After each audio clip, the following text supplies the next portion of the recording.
चला तर मंडळी, वरतून एकदम जास्त क्रिस्पी आणि आतून एकदम जास्त जाळीदार असे मेंदूवडे आपण बनवत आहोत. त्यासाठी इथे उडदाची 2 वाटी डाळ रात्रभर भिजत ठेवली होती. सकाळी उठल्याच्या नंतर त्यातलं पाणी काढून टाकलं आणि छान अशी मिक्सरमध्ये पाणी न घालता वाटून घेतली. इथे एकही टिपका पाण्याचा वापर केलेला नाहीये वाटताना.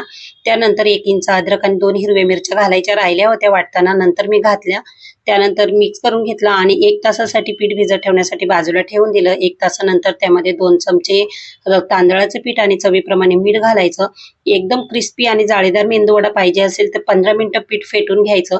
15 मिनिटाच्या नंतर त्यामध्ये थोडासा सोडा घातलेला आहे. सोडा घालून चांगलं असं फेटून घ्यायचं. एकदम फ्लफी असं याचं पीठ तयार झालं पाहिजे. त्यानंतर गरम तेलामध्ये वडे सोडून घ्यायचे. मी इथे प्लास्टिकचा कडक कागद वापरलेला आहे वडे बनवण्यासाठी. आणि वडे काढण्यासाठी हातावरती घ्यायचं, तेव्हा हाताला पाणी लावायचं म्हणजे अगदी सहज वडे निघतात. मस्त असे जाळीदार वडे तयार झालेले आहेत.